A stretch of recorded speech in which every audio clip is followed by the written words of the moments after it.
Ya estamos aquí en el otro estudio. Muy buenos días, muy buenas tardes, muy buenas noches, depende del horario que nos esté viendo en este Versus. Si está aquí en vivo, déjenos sus comentarios y deje también su me gusta en esta transmisión porque arrancamos con un Versus más. Muchas gracias a Lina Duarte por estar aquí, a Meme Yamel también, a Dani Barragán, que ya estamos listas con todo este análisis de si Morena podrá honrar su promesa y este decálogo que ayer deja la presidenta Claudia Sheinbaum con no mentir, no robar y no traicionar. Entonces son los máximos que tienen dentro de Morena. El día de ayer se da esta lectura en el Consejo Nacional del Partido y es parte de lo que vamos a estar analizando en este lunes 5 de mayo. Son las 11 de la mañana con 4 minutos. Deje su me gusta y arrancamos contigo, Alina, a la izquierda de este espacio.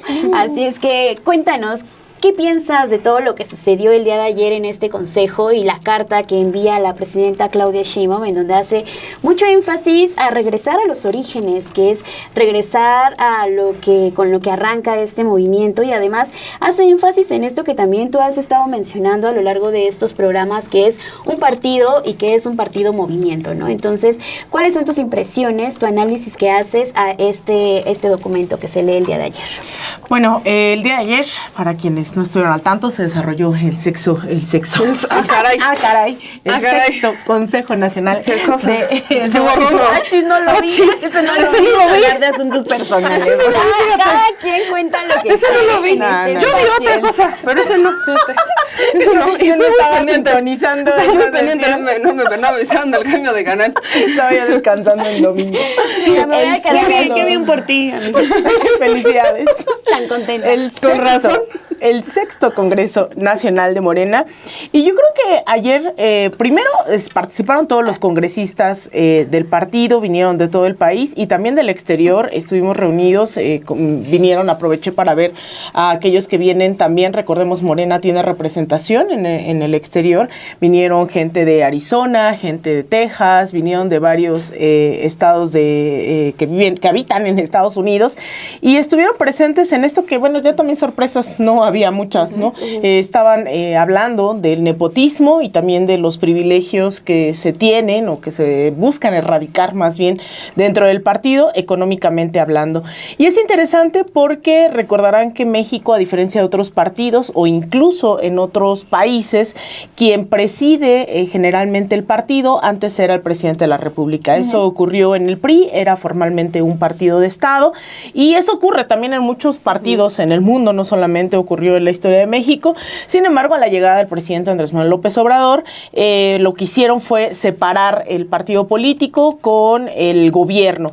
Entonces, lo que hizo la presidenta Claudia Sheinbaum fue nuevamente seguir con esa lógica en el Congreso del día de ayer. Ella, desde que llegó y asumió la presidencia, pidió licencia. Sin embargo, como una militante más, decide mandar esta carta que, recordemos, ya había anunciado que iba a mandar en la mañanera y que en ese momento dijo vamos a mantener los temas los temas de Morena, fuera de la mañanera, fuera de este espacio.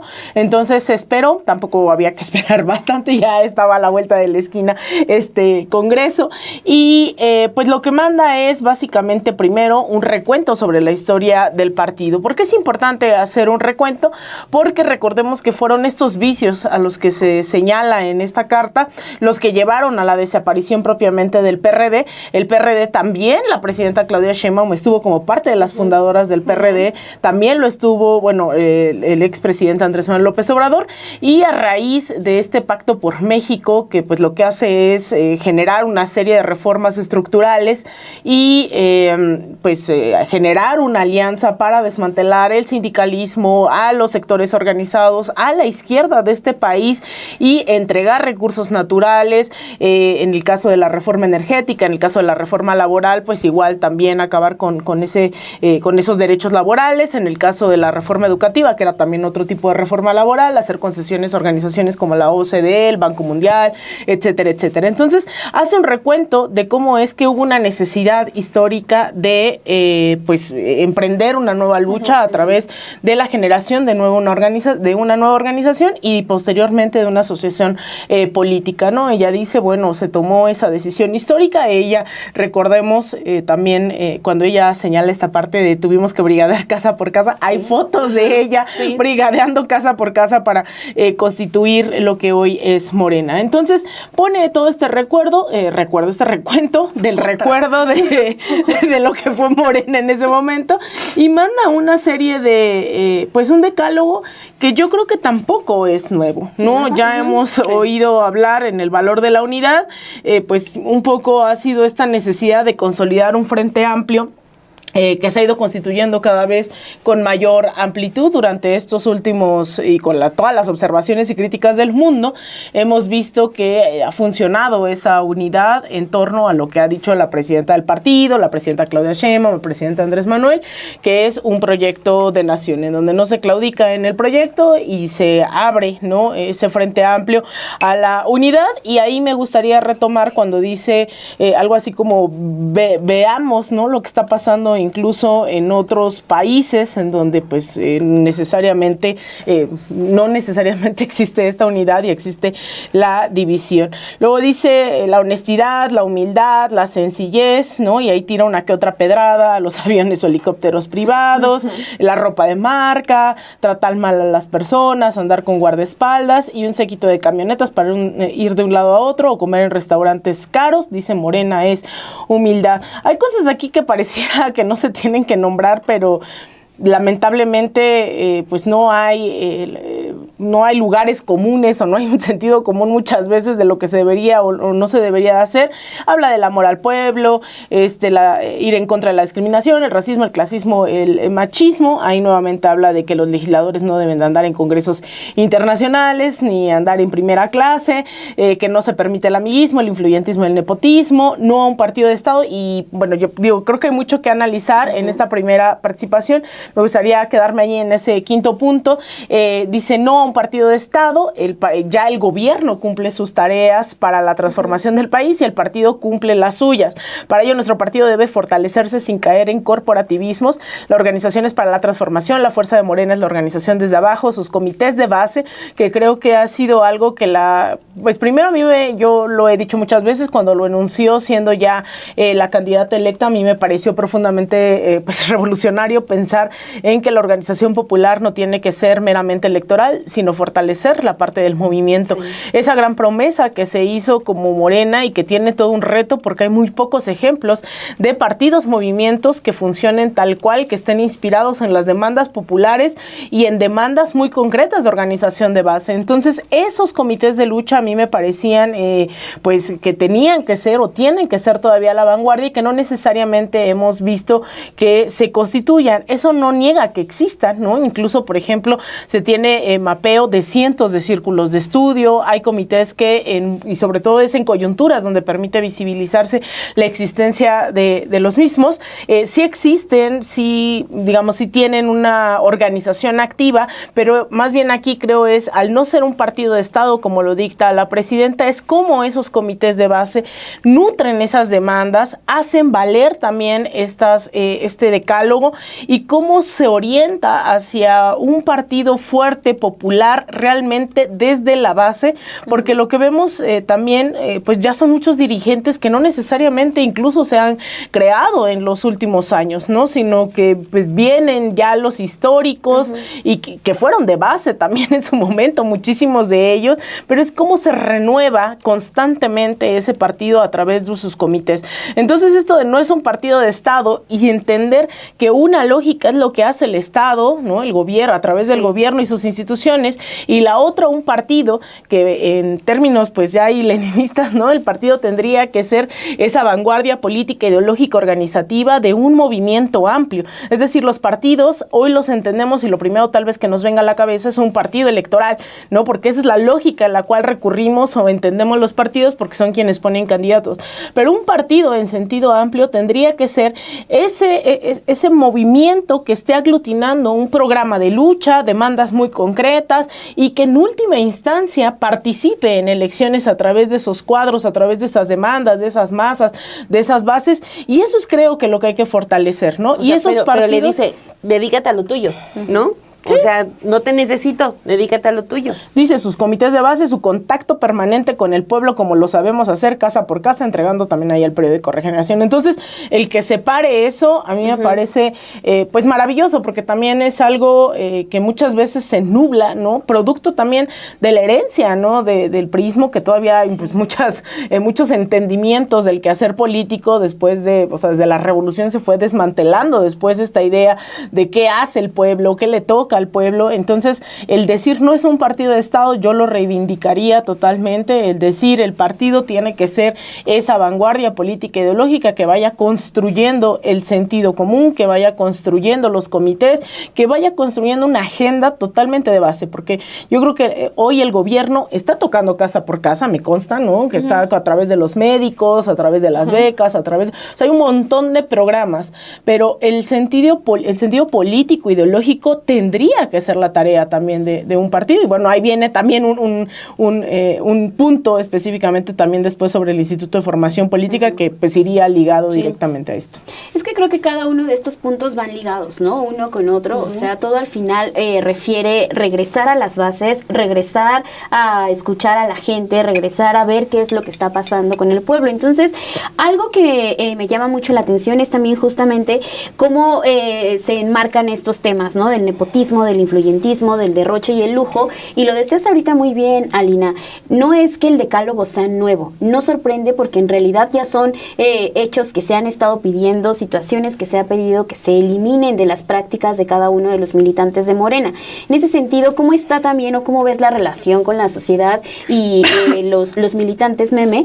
Porque hemos visto casos como el desaforo de Cuauhtémoc Blanco, hemos visto la promoción de Andrea Chávez, hemos visto distintas polémicas que llevan incluso a la presidenta a que envíe este documento, ¿no? A hacer un jalón de orejas para que en realidad se accionen otra vez y regresen a este punto importante. Entonces, ¿en dónde ves esta relación con la sociedad y el gobierno?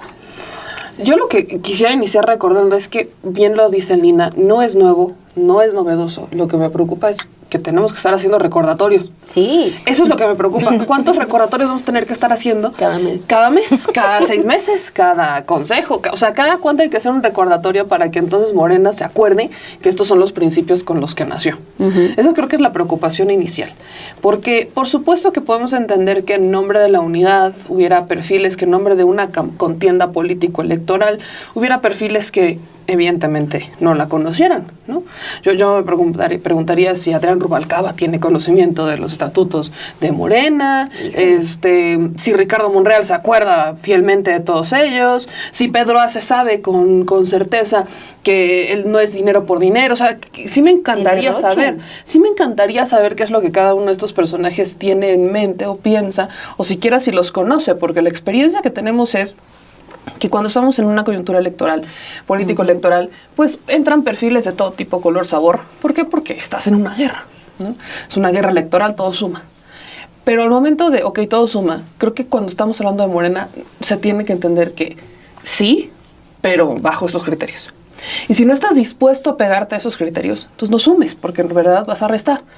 Es un partido movimiento que se ha ido construyendo con y por la gente. No estamos diciendo que esté mal que una persona con dinero, pensemos en una Altagracia, se sume a Morena. No, ni siquiera no está en Morena y está con el gobierno, pero suponiendo que en algún caso ya diga yo quiero estar con Morena, no estamos diciendo que esté mal. Es una niña que viene de familia de dinero, es empresaria, ella también, o sea, no estamos diciendo que esté mal. Lo que estamos diciendo es que busquen a través del partido hacer estos cotos de poder, hacer estas células para conseguir poder por poder, para conseguir dinero por dinero. Para, en vez de hacer por y para la gente las cosas, la hagan por y para ellos, el famoso charolazo incluso. Eso es lo que estamos hablando, que está mal. Estamos hablando que está mal que estás en un cargo público y que entonces quieras sustentar un poder popular que no tienes necesariamente, que lo tiene el partido, pero que lo ostentas, lo presumes y abusas de él. Estamos diciendo que está mal que mientras estás en el servicio público, seas diputado, senador, regidor, alcalde, gobernador, lo que sea, quieras sacar un despliegue de escoltas sin sentido. Y un despliegue de protección sin sentido que no tiene la gente común, que no tiene la gente ni siquiera en su casa. Yo apelo todavía a esa máxima de Andrés Manuel de a mí me cuida la gente. Por supuesto que él tenía una ayudantía, por supuesto que había seguridad en ciertos eventos multitudinarios. Estás hablando del presidente de la República. Pasa lo mismo con la presidenta. Hay que cuidar no solamente no es la persona, es la investidura del cargo que representan. Eso lo podemos entender todas y todas. Pero hemos visto derroches como los viajes en helicóptero sin sentido.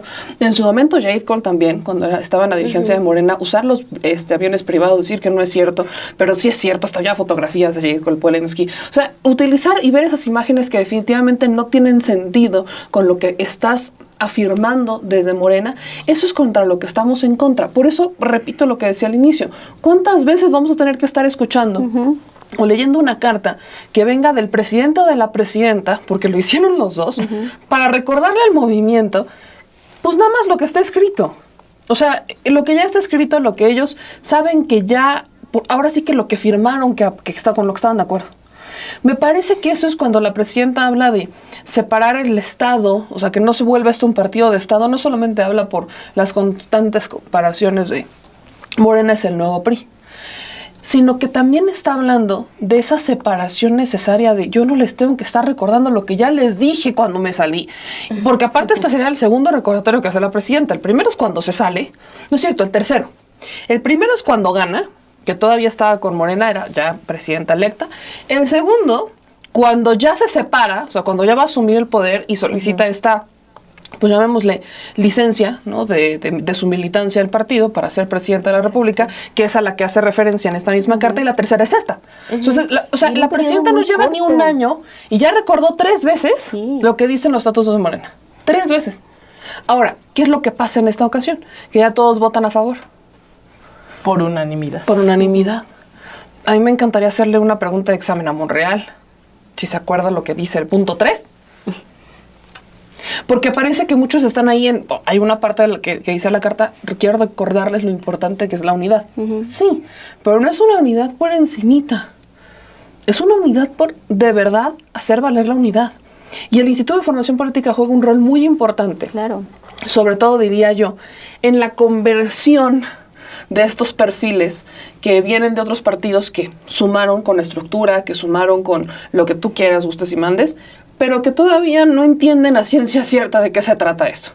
Y también forma parte de algo natural. Lo hemos platicado muchas veces, Alina misma lo ha dicho, nacimos en un mundo neoliberal. ¿Cómo sabes que no eres neoliberal? Entonces, si vamos a esa pregunta, muchos políticos están en la misma. ¿Cómo sabes que no eres neoliberal? Solamente porque te cambiaste de partido, no es cierto. Entonces, el Instituto de Formación Política juega un rol muy importante para hacer esa transformación profunda en las mentes de todas las personas que están hoy en Morena, que ocupan algún cargo, que buscan ocupar algún cargo, pero que entraron después o que no sé lo que quieras, para tener muy claro esto que está pasando. Recordar que es un partido por y para la gente, que aquí sí vale muchísimo lo que diga la gente, pero mi preocupación va, y con esto cierro esta parte, porque es la presidenta la que lo tiene que estar recordando, cuando ha sido la propia gente la que lo ha estado reclamando. Y hemos visto muchos casos de las redes sociales, que la gente reclama los excesos, la gente reclama y denuncia, como ha visto que un diputado, que un senador, que un delegado del bienestar en su entidad está haciendo abuso del cargo que ostenta. La gente lo ha reclamado, pero la dirigencia solamente escuchó la carta de la presidenta. Entiendo que es el rol, pero la ciudadanía es lo más importante. La gente lo ha estado reclamando. Yo puedo entender que son de un grupo político, yo puedo entender que muchas de esas cosas sí pasan, pero escuchar no cuesta nada y atender menos. Escuchar, ¿no? O sea, escuchar y poner en práctica, porque Exacto. algo es muy cierto, ha sido en un periodo muy corto que han surgido una serie de escándalos que han provocado justo estas acciones de la presidenta Claudia Sheinbaum, ¿no? Y decías que se tiene que escuchar a las bases, que se tiene que escuchar justamente los reclamos que hay en redes sociales, lo que la gente dice en las calles, o sea, todo va sumando. Y me parece que esta carta justamente también da respuesta a todas esas personas, ¿no? A todas las personas que han levantado la voz, que han dicho en distintos espacios las polémicas que han llevado a Morena a que tenga, pues sí, que saben perfecto que puede hacerlos caer, ¿no? Que no están escuchando. Y la presidenta en estos 10 puntos hace mucho énfasis en regresemos a a lo que nos dio fuerza y lo que nos ha dado vida, que es escuchar a nuestra gente. El miedo más grande, Dani, parece que es convertirse en el PRI, ¿no? Es así como cuando nos decían de chiquitas, ahí viene el coco y te va a llevar. Ahí también está la frase siempre atorada del PRI. Y esto que menciona la presidenta Claudia Sheinbaum, de que el miedo de convertirse en un partido de Estado va a estar muy latente, recordando y sin que se nos olvide todo lo que hizo el PRI en su momento, ¿no? Entonces, este es uno de los retos mayúsculos que tienen ahora en Morena para que no se convierta en un partido de Estado. Pues sí, o sea, mucho de lo que decía Meme es como, a ver, esto que hace la presidenta es nombrar en voz alta todo lo que ya se ha venido diciendo en voz de las personas normales o de las personas de a pie como cualquiera de nosotros, ¿no? O sea, por ejemplo, el caso Monreal nos sirve mucho para ejemplificar la molestia que tienen las personas militantes de Morena o que votan por Morena. O sea, si tú tomas el caso Monreal, ahí tienes la vertiente del nepotismo, ahí tienes la vertiente de negociar con otros partidos en lo oscurito, ahí tienes la vertiente de juntarte con un líder sindical que derrocha en botellas de vino, ahí tienes la vertiente también del mal manejo de los recursos públicos. O sea, y el tema Monreal es uno de los más documentados. Del tema Monreal todo el mundo te lo puede comentar, al menos una cosa, el control que tiene de Zacatecas, ¿no? O sea, cómo no han soltado esa entidad y cómo esa entidad sufre mucho de violencia y de pobreza, o sea, todos los problemas que podemos enlistar. Entonces, lo que hace es nombrar, tiene mucha valentía en eso, sí, pero también es un tema de, pues, ¿hasta cuándo? ¿No? También siento que hay una tardanza, un poco de parte, pues sí, de la presidenta, aunque no es su responsabilidad siquiera, o sea, la presidenta no tendría ni por qué haber mandado la carta, pero sí hay una tardanza de la dirigencia que está en el plan de seguir como lo hizo Mario Delgado. O sea, cuando se desata todo el escándalo de Sergio Mayer, ¿qué hizo Mario Delgado? Guardó silencio, no dijo nada, más bien solamente provocó que Citlali Hernández, quien era la secretaria general, saliera ya a defenderse y decir, no fui yo. O sea, ya era tanto el estrés que se estaba manejando, ya eran tantas las críticas por meterlo de plurinominal,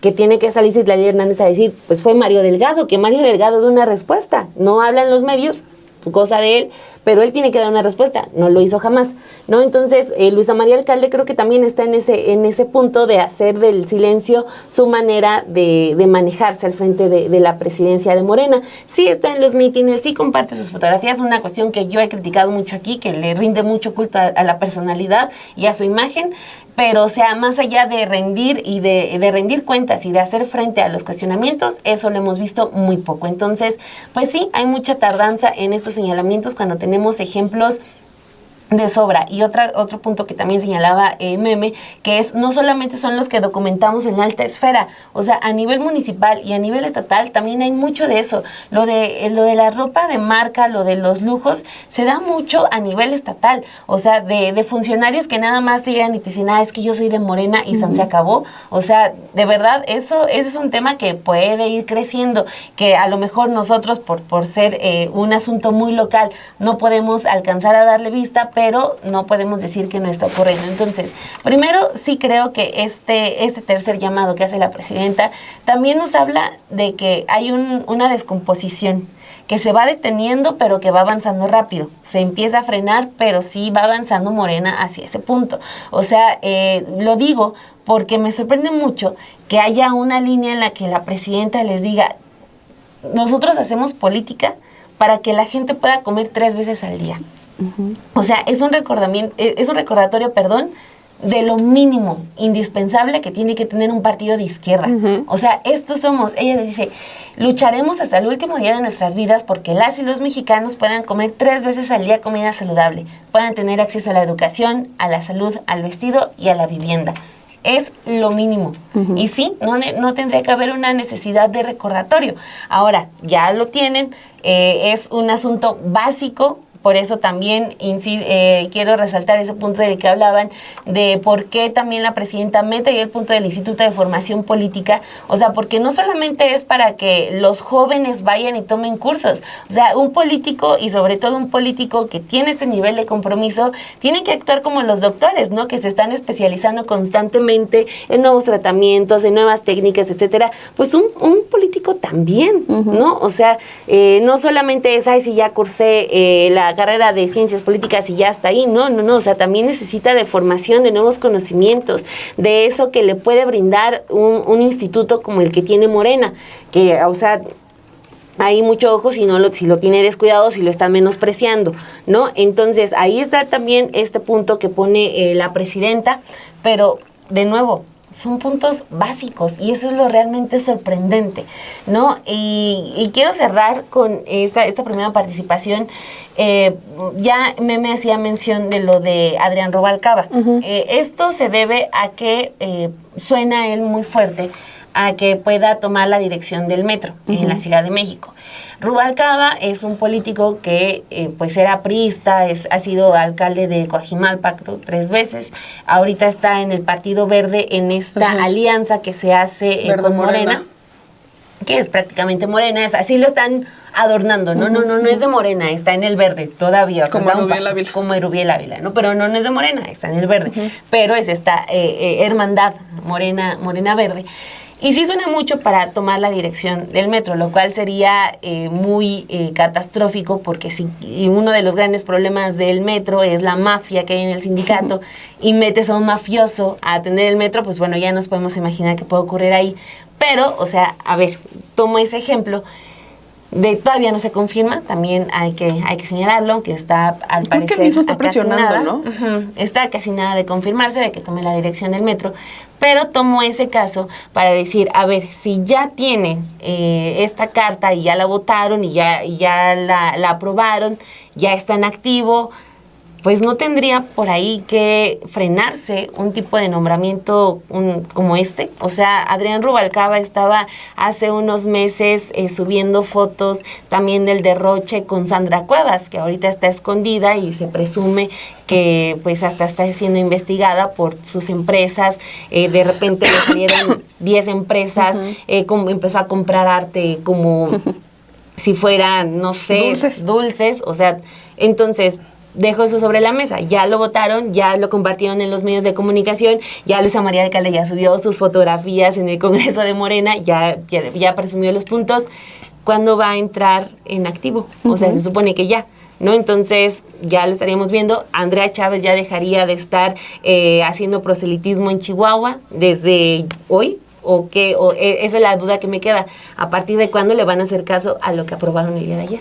Sí, porque eso nos lleva a hablar de este Instituto de Formación Política, ¿no? O sea, hablar de los principios. La gente en realidad está consciente e incluso la presidenta Claudia Sheinbaum decía aquí en este punto número 6 que continúe la revolución de las conciencias y por eso hay que mantener fuerte a este Instituto de Formación Política en donde justamente lo que se busca es explicar cuál es la ideología que hay detrás de todo este partido, cuál es lo que se mueve. Entonces, es la primera vez que yo veo que incluso incluye ya a este instituto. Y Alina, creo que nadie mejor que tú para platicarnos sobre esto, ¿no? O sea, sobre estas acciones.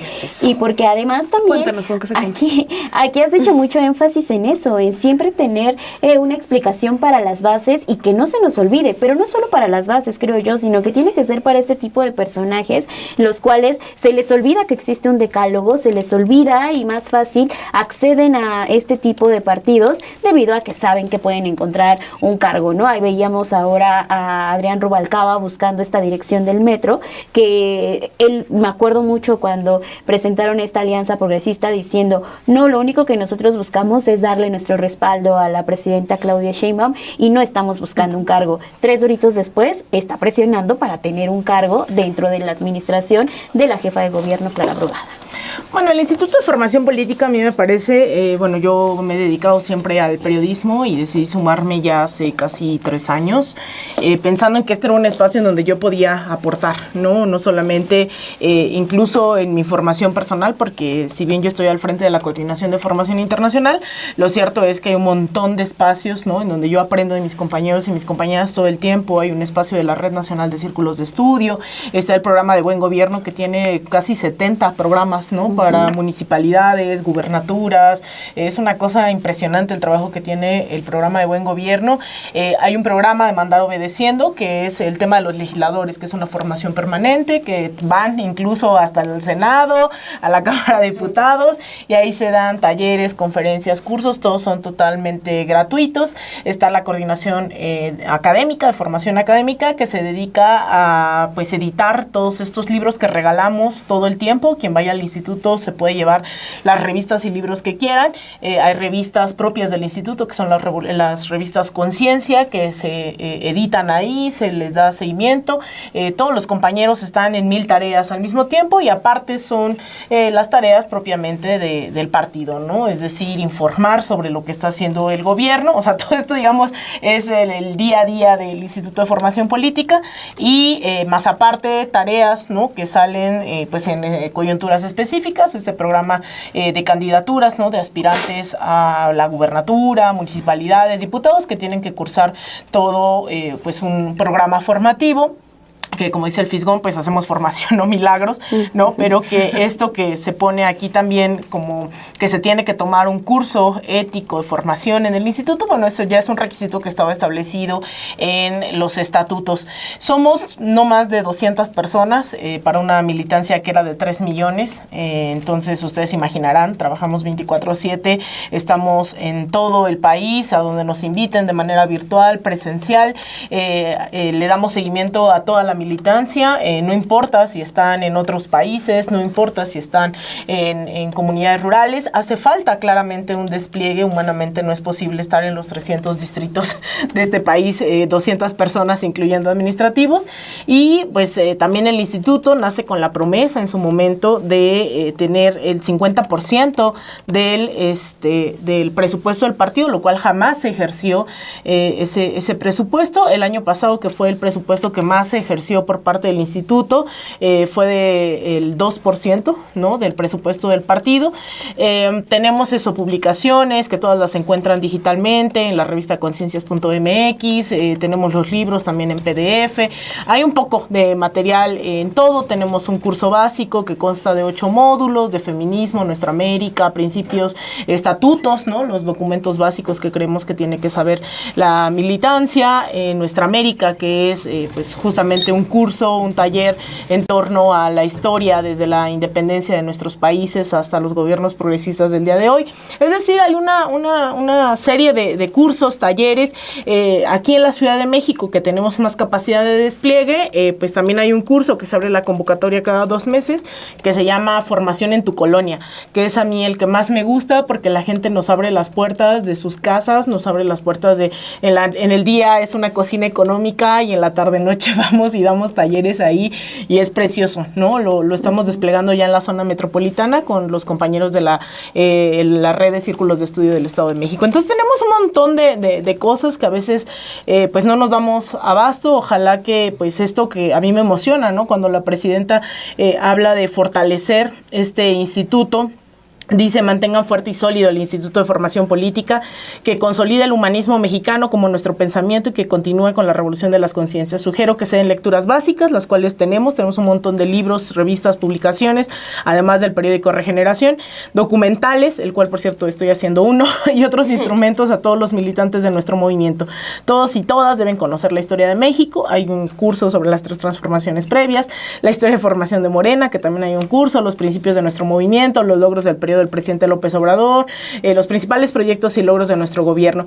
Entonces, pues es un esfuerzo, ¿no? Bastante, pues creo que todavía pequeño para lo que se requiere, y más ahora que se está pensando en llegar a 10 millones de militantes, ¿no? Eso es un reto histórico, es un esfuerzo en el cual pues ha sido Rafael Barajas el Fisgón quien está ahí con un cargo honorario, porque él no cobra un solo peso estando al frente del instituto. Veo que dicen hay quienes dicen que se está enriqueciendo, bueno, no sé de dónde, porque del partido el Fisgón nunca ha cobrado un solo peso, y está nuestro consejo interno que se reúne, ¿no? Y marcan algunas orientaciones, donde está Armando Bartra, Paco Ignacio Taibo, Héctor Díaz Polanco, Blanca Montoya, están un montón de personas. En su momento estuvo Enrique Dussel también en este consejo interno, y se van marcando, ¿no?, las líneas de acuerdo a las necesidades del partido y del movimiento. Entonces, pues eso, yo la verdad me emociona bastante pensar que se puede fortalecer un instituto que hoy es muy diminuto para las necesidades que se requieren, para el seguimiento que se requiere, ¿no? De por sí ya una es la tarea de la militancia, otra de los gobiernos locales, estatales. Entonces, pues lo que hoy requiere el partido, el movimiento y el gobierno, pues no es un instituto de menos de 200 personas, más, y creo que la aspiración ni siquiera es que administrativamente, porque eso también hay que decirlo, hay un montón de voluntarios en el instituto que sacan todas las tareas también adelante, ¿no? Sacamos el proyecto de nación, estuvimos haciendo 300 asambleas todos los fines de semana durante casi 3 meses, en donde llegaron miles de personas. Es un proyecto que tomó de base también la presidenta Claudia Sheinbaum para después presentar su Plan Nacional de Desarrollo. Fue muy interesante esa experiencia. Estuvimos acompañando un montón de momentos de este instituto, y obviamente pues también causa un montón de recelos, ¿no? Porque creo que en ese momento en donde el instituto pues se encarga de una manera totalmente ética de brindar las constancias, de cerciorarse que los candidatos tomen los cursos y esos, pues ahí, bajo esta lógica neoliberal, pues a quien no le parece que se tenga que hacer cursos de formación. Entonces, pues también hay reticencias, ¿no?, dentro del mismo partido, el movimiento, que ven esto más como un obstáculo que como una vía de transformación de las realidades. Y lo que yo digo es que, pues eso, ¿no?, que cada vez haya también no solo más voluntarios. Estamos ahora todos los martes y jueves, por ejemplo, haciendo un curso de voluntarios de mexicanos en el exterior. Están 30 personas de todo Estados Unidos que quieren dar los talleres del instituto de manera voluntaria, tomando estos cursos a las 7 de la noche.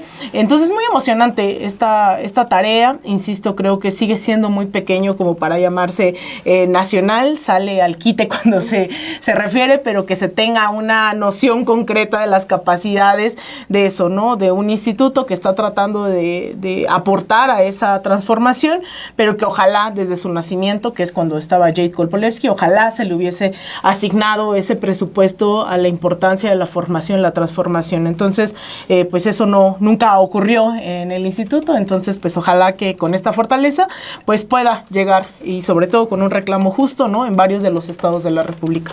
Porque además también este fortalecimiento que se le da es justo, ¿no?, para tratar de hacer conciencia de lo que es Morena y hacia dónde se dirige, ¿no? O sea, que los principios nunca se olviden, y estar recordándoselo a las personas que ya militan y a las personas que también se interesan por este partido y por lo que desde aquí se profesa. Y en ese sentido, es el gran reto, ¿no?, que sí se cumplan cada una de estas promesas, que sí lleguen a una buena salida, pero de repente nos encontramos con noticias y con información que dice, híjole, no se tocó el tema de la regulación de las precampañas, ¿no? No se toca este tema de que sí se castigue a las personas que estén promoviendo su imagen. No podemos hablar ahorita como tal de una precampaña porque no nos encontramos en ese periodo electoral, pero de lo que sí podemos estar hablando es de la promoción de las imágenes de cada una de estas personas, ¿no? Entonces, en ese sentido, Morena, de acuerdo con lo que publica esta mañana el periódico Reforma, elimina el artículo 2º transitorio eliminado, y que señalaba que se suspenderá cualquier acto que pueda ser considerado como proselitista, de promoción personal o personalizada para el caso de los servidores públicos, así como cualquier acto anticipado a las precampañas y campañas electorales en el marco del proceso electoral 2025 y 2026 y los subsecuentes. Esto nos lleva a pensar entonces, ya se leyó ayer el decálogo y hoy están ejerciendo otra acción muy distinta a lo que dijeron que sí se iba a cumplir. No sé qué tan distinta sea, voy a explicar por qué. Cuando estás hablando de promoción de lo que pueden o no hacer los servidores públicos, tienes que ser extremadamente específico, porque si no limitas lo que pueden o no hacer.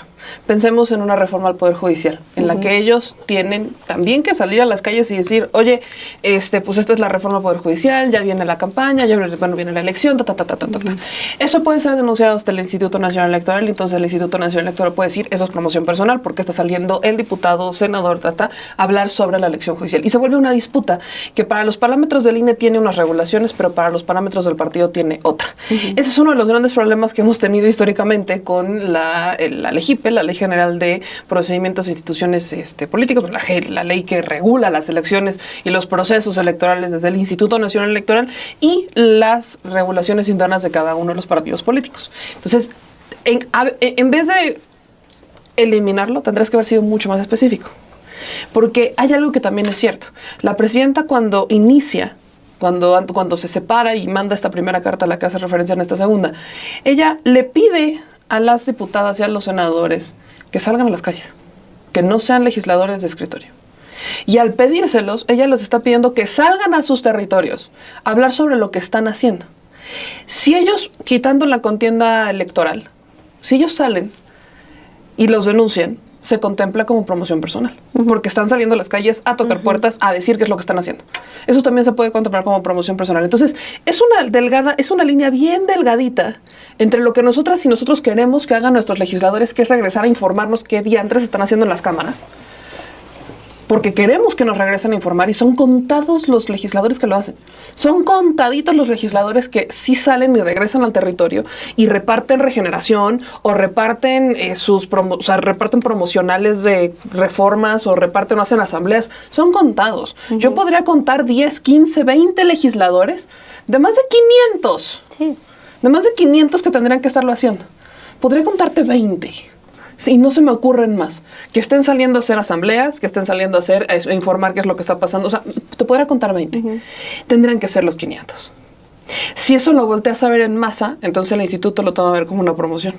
Por eso es que son líneas bien delgaditas en torno a lo que sí pueden hacer los legisladores o los funcionarios públicos y los que no. Los que están mucho más acotados son los servidores públicos, porque ellos se rigen bajo otro tipo de normas.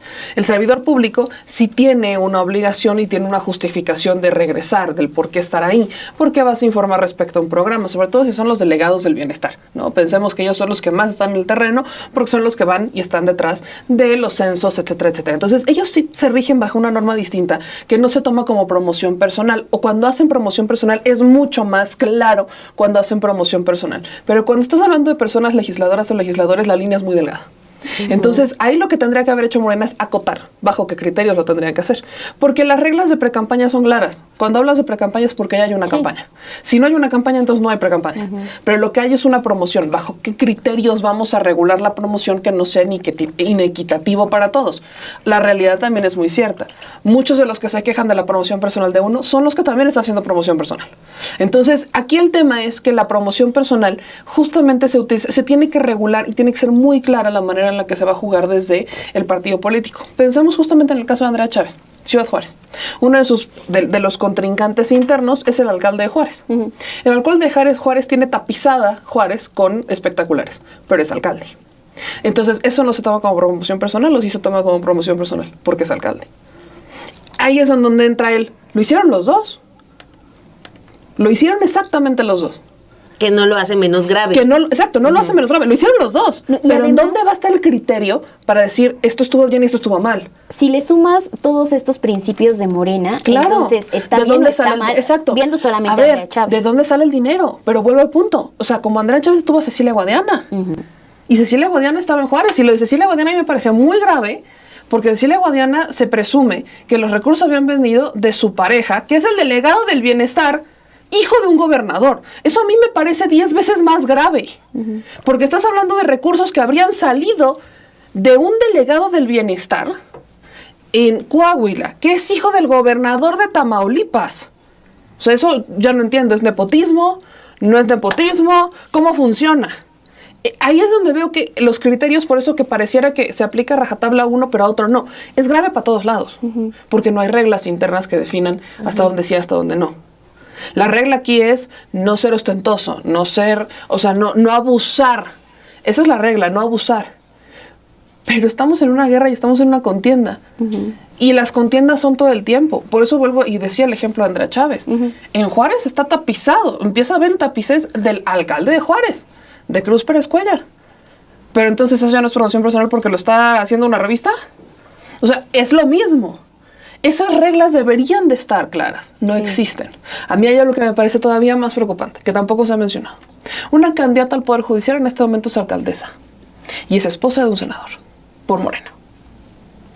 Y me parece delicadísimo que en los parámetros de lo que tendría que estar haciendo Morena no están volteando a ver a Cintia Guadalupe Teniente Mendoza, la esposa de Manuel Reyes, actualmente alcaldesa de Villagrán, que en este momento es candidata a magistrada. O sea, ella acaba de llegar a Villagrán, no lleva ni un año en Villagrán, porque acaba de ganar en 2024. Está como alcaldesa en funciones del municipio en Villagrán, en Guanajuato. Y además es candidata a magistrada de circuito en materia laboral por el 10º Circuito Judicial en Guanajuato. Que alguien me explique qué va a pasar con el municipio de Villagrán, yo quisiera saber. Eso es lo que Morena le tendría que estar preocupando en este momento. ¿Qué va a pasar con Villagrán, que es un municipio que ellos gobiernan, cuya alcaldesa está en una plena contienda electoral en este momento para pasar de estar del Poder Ejecutivo, en un cargo ejecutivo como alcaldesa, a ser integrante del Poder Judicial? Y cuyo esposo es Manuel Reyes.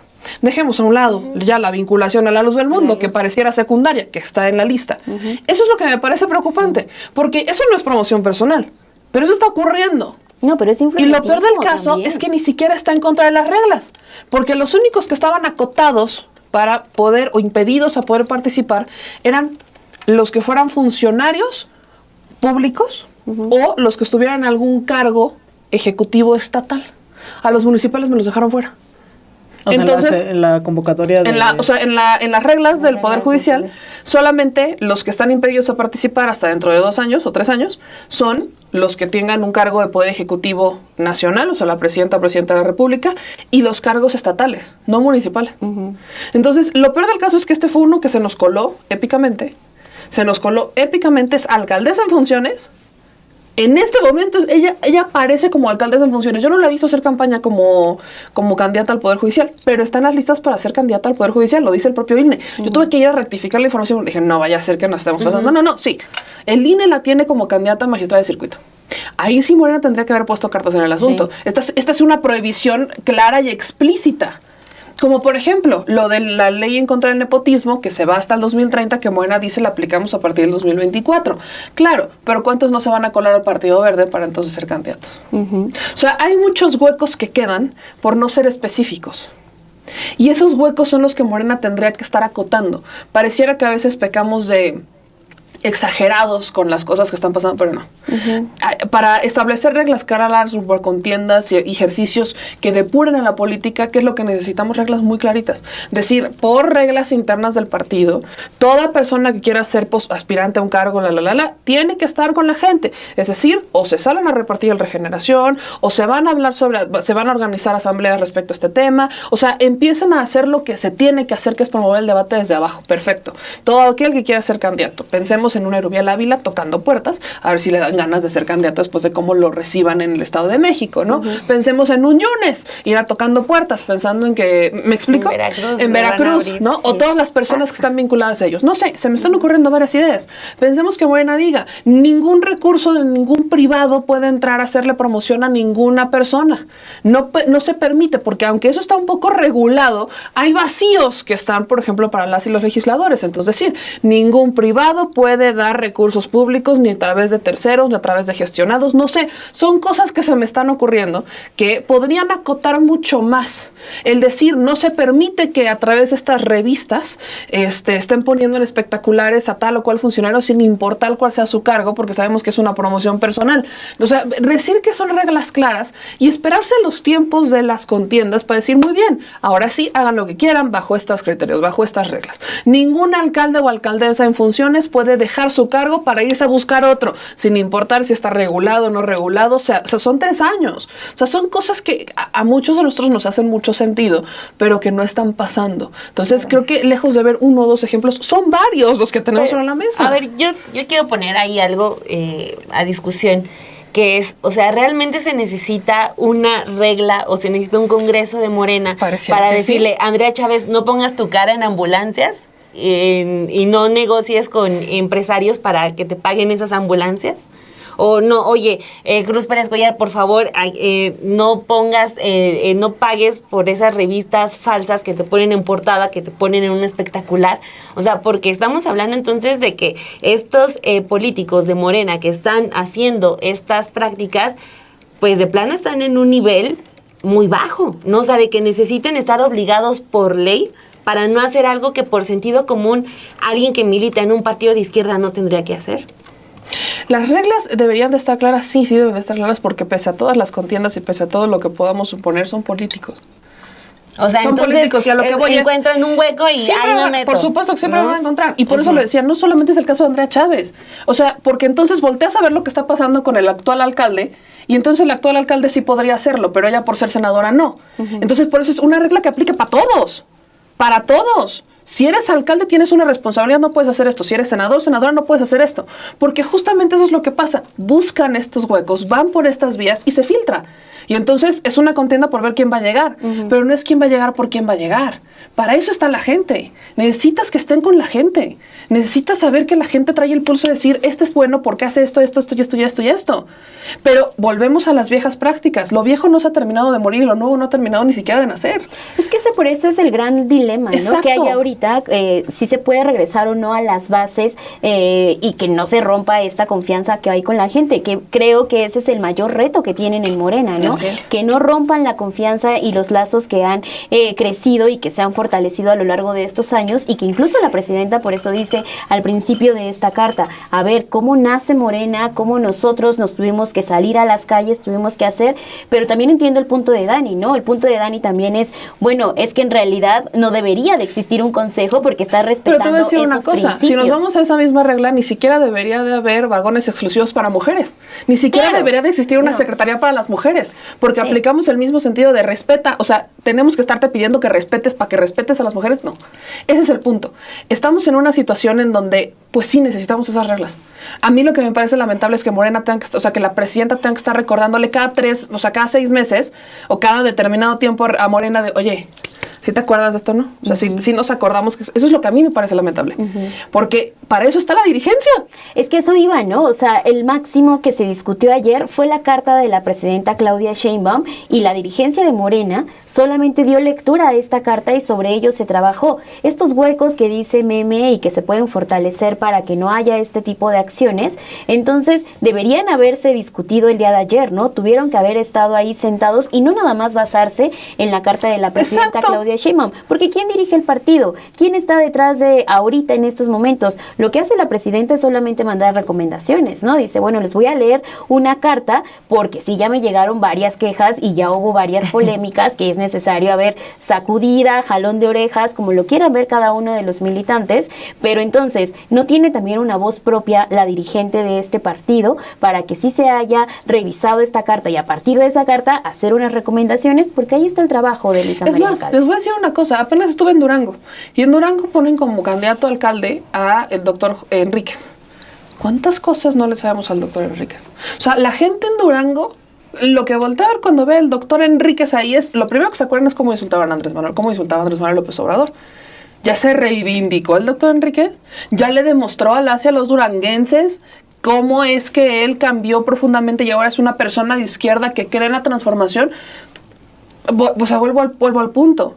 Yo entiendo que por las contiendas, por el pragmatismo, pero estás en una línea bien delgada entre o ser fiel a tus ideales de izquierda, demostrar que puedes hacer una política distinta, así como el presidente demostró que se puede hacer una política económica distinta, así como demostró que sí existe un estado de bienestar y que lo estamos construyendo, tienes que demostrar que existe una manera de hacer política distinta. No disimular lo que siempre se ha hecho y disfrazarlo con otros tintes, que eso es lo que ha pasado. Entonces, por eso yo decía desde el principio, ¿cuántas cartas vamos a necesitar más? Porque lo mismo que pasó ahorita pasó con Andrés Manuel. Solo cuando el presidente decía, entonces la dirigencia, sí, vamos a atender estos temas. Si el presidente no se pronunciaba, entonces la dirigencia, Bueno, hoy estamos en el mismo camino. La presidenta lo dijo cuando entró, ustedes se tienen que ir por un lado y yo me tengo que ir por otro, porque nunca vamos a transformar a conciencia la política si nos vamos todos juntos con pegado. Nunca va a pasar, porque la gente necesita voltear y decir, ¿sabes qué? Si hay un partido político en el que yo puedo confiar. ¿Morena es de verdad esa opción? Eso es lo que tienen que demostrar todos los días. Híjole, o sea, es que creo que el futuro no es el mejor para Morena, porque si entonces estamos contando con que los políticos que orillaron esta tercera carta de la presidenta son los políticos que están buscando cualquier espacio en la ley que les permita seguir haciendo de las suyas, aunque no comulguen sus acciones con lo que debe ser un partido de izquierda, pues no va a haber carta que sea suficiente, no va a haber llamado que sea suficiente para poder tener en un buen carril a este partido movimiento que es Morena. Entonces, o sea, aunque por sentido común, que es lo que yo decía, una senadora no puede llevar con inversión privada de quién sabe quién, porque todavía no se conocen esos datos, ambulancias con su rostro a ofrecer servicios de salud. O sea, por sentido común, insisto, debería, pues si hay un faltante, pues me pongo a trabajar con ese faltante, lo denuncio, tal como Andrea Chávez lo sabe hacer perfectamente, ¿no? Pero decidió dar ese paso adelante, denunciar, por ejemplo, lo de Cruz Pérez Cuéllar. Andrea porque lo subió Latinos, porque además ella tiene mucha exposición por las cosas que hace, por cómo habla, por cómo se refiere, o sea, los ojos están puestos sobre ella sí o sí. Pero ¿por qué no empezó a denunciar, por ejemplo, como lo ha hecho con lo de María Eugenia Campos, todo lo que está haciendo Cruz Pérez Cuéllar? ¿No? O sea, de eso se sabe hasta que ya empezaron a salir de que es que Cruz Pérez Cuéllar también lo está haciendo. Que también eso se ha tomado de que es que si el otro lo está haciendo es permiso para mí. Por eso estoy diciendo, nada se justifica. No, y es que todo parte de esa campaña que la verdad fue de locura, que fue la elección de candidato presidencial. O sea, y es un párrafo que tiene la presidenta acá, que prácticamente está describiendo lo que fue ese proceso interno. Dice, por definición, las y los coordinadores de la transformación en los estados no tienen permitido el uso de anuncios espectaculares, no está permitida la promoción de servicios privados, las campañas de odio en contra de otros participantes en las encuestas y evidentemente el uso de recursos públicos. O sea, está describiendo casi el proceso interno del 2023, ¿no? En donde se elige a candidato presidencial en Morena. Entonces, o sea, creo que por más cartas que se manden, por más llamados de atención, se van a manejar en el que no me lo prohíbe la ley, entonces lo hago, o si el otro lo hace, yo también lo hago, y así se van a ir, así hasta que ya pues este proceso de descomposición siga avanzando. Es muy interesante esto que estábamos poniendo sobre la mesa, pero ¿qué creen? Se nos está acabando el tiempo. Participados. Yo nada más quisiera ahí agregar un poco, porque entonces veo en el chat así de, bueno, entonces no vivimos con leyes y eso. Yo no sé si estoy de acuerdo con el grado de descomposición, ¿no? Morena no es un partido socialista que busque erradicar la propiedad privada, ¿no? O sea, es un partido progresista que está buscando ir a las raíces de la desigualdad, con la participación privada, con la participación cada vez más regulada del Estado dentro de la vida pública. Sin embargo, no hay consensos, ¿no? O sea, la noción de un partido movimiento es esta misma noción de que es un frente amplio que por excelencia hay una divergencia ideológica que yo creo que incluso las que estamos aquí en la mesa, cuando pienso esto, ¿no? Que ustedes decían, si es o no es un partido de izquierda, es que yo no sé si hay la misma noción de que es ser de izquierda, ¿no? Cuando dice la presidenta, hay que construir esa idea y fortalecer el humanismo mexicano. Bueno, hoy un gran debate que se está dando es qué es el humanismo mexicano, cómo se construye, con qué se coma, qué experiencias recoge, y y con qué nos quedamos, ¿no? En el instituto hemos llegado a la conclusión de que el humanismo mexicano tiene un sentido profundamente antineoliberal, porque en la praxis se ha desarrollado así, ¿no? Yo recuerdo que en este mismo programa alguna vez tuvimos un intercambio sobre si Morena era o no antineoliberal. Bueno, hay un montón de cosas que nos hacen ir en retroceso a lo que conocíamos, hay otras tantas que no, y eso tiene que ver con una disputa de fondo del proyecto que se quiere construir y qué herramientas se tienen. Los proyectos no se decretan como de izquierda o de derecha de la noche a la mañana. Hay una disputa a lo interno y a lo externo que nos permiten entender, y que es lo que ponemos aquí sobre la mesa todos los lunes, de hacia dónde se tienen herramientas para avanzar, ¿no? Es decir, yo quisiera que hubiese pues expropiaciones, que se le quitaran las concesiones a un montón de mineras, radio y televisión y demás, pero lo cierto es que en este momento en donde Donald Trump está atacando y la economía tal y cual, pues ha habido un cierre de filas con ciertos sectores empresariales que impedirían avanzar en esa agenda como una prioridad. Sin embargo, hay otros rubros, ¿no? En la Constitución de la soberanía energética, alimentaria, donde sí se está haciendo un gran trabajo. Entonces, ahí es donde digo, Morena, hoy como lo tenemos, ha dado esto.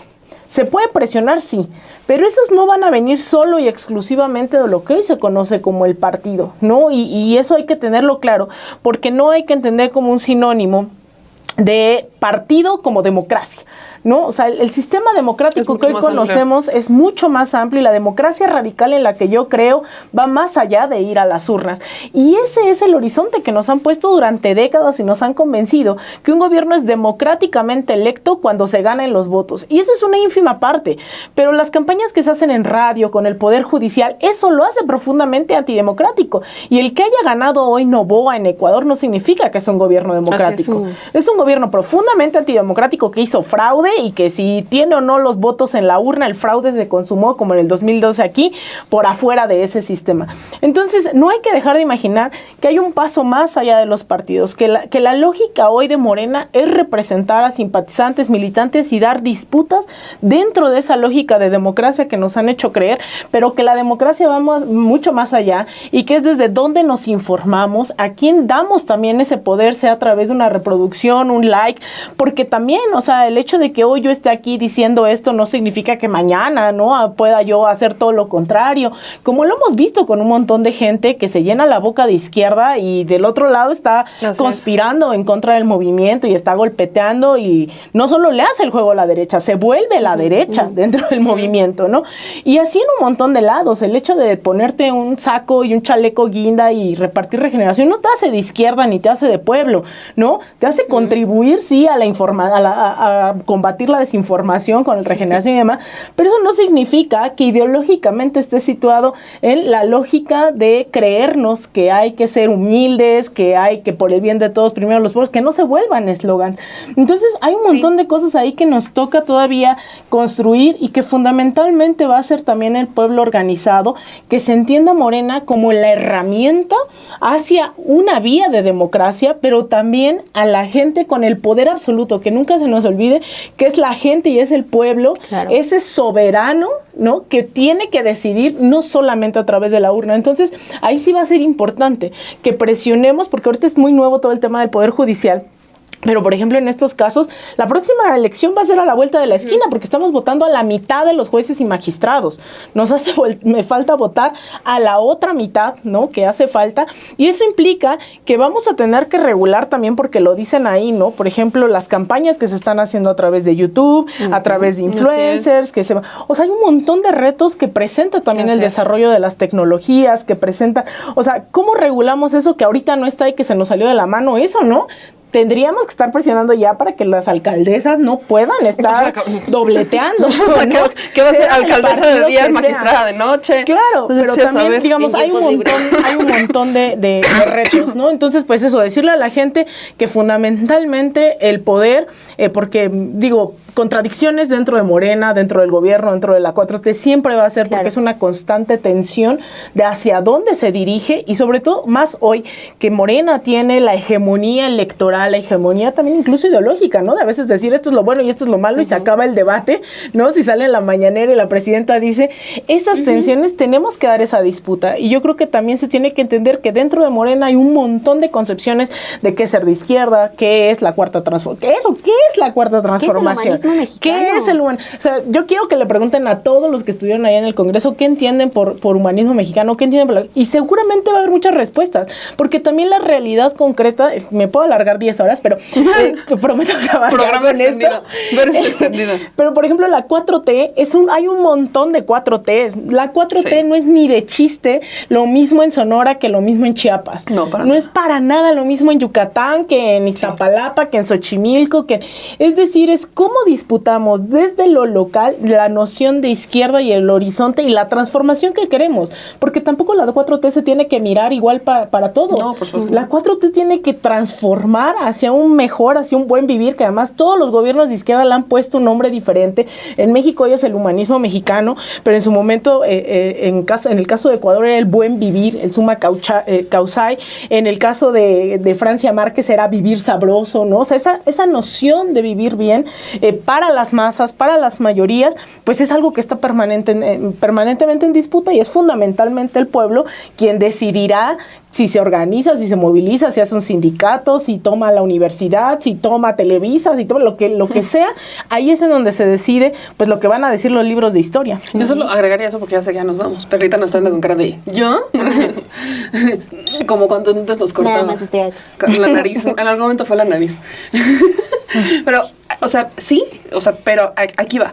Si la democracia es algo mucho más amplio, tenemos también que romper con la idea de que la herramienta democrática es el partido político. Porque justo qué es lo que pasa. Cuando la gente ve que en el partido en el que confían no hay consecuencias cuando hay malas acciones, cuando ve que hay abusos, cuando ve que hay excesos y que no pasa absolutamente nada, o que se siguen permitiendo actividades reiteradas, la gente pierde confianza en los partidos políticos. Y ahorita lo leí en un comentario. Morena tiene que demostrar que no solamente es un partido político que está administrando la situación actual del país. Sí. Morena tiene que demostrar que es distinto. Coincido con Arena cuando dice hay distintas izquierdas. Morena no, Morena es un grupo de gente que está buscando transformar. No quiere decir que todos estemos de acuerdo, pero ¿cuál va a ser incluso la vía de resolución de diferencias al interior del partido para llegar a los acuerdos? ¿Cómo funciona? Y que la gente también entienda el rol tan importante e indispensable que tiene la construcción diaria de la democracia más allá de los partidos políticos. Porque la gente entiende lo que pasa, ve lo que pasa con Morena, dice no pasa nada, y entonces el efecto inmediato es me desanimo, ya no quiero participar, ya no quiero votar, son todos iguales, Pero entonces lo que tenemos que hacer es decir, ok, si ellos vamos a seguir criticando, cuestionando y empujando, pero además de eso, la herramienta democrática está aquí. Existen las consultas populares, que son una herramienta democrática que teníamos, pero que no era regulada, que se regula con Andrés Manuel y se está regulando todavía. El presupuesto participativo, el presupuesto que nadie acude ni a votar ni a proponer nada. Exacto. ¿Cómo? O sea, me parece importantísimo. Es un presupuesto que tú votas para saber en qué lo vas a gastar. Esas herramientas tenemos que fomentar a la gente y decir, aquí están. Hay mucha gente que incluso hoy con el Poder Judicial dice, está muy complicado, yo no quiero votar. No, espérame. Sí está complicado, sí, es muy complicado. Y el referéndum para votar a los que no sirven. Exacto, pero está muy complicado, sí está muy complicado.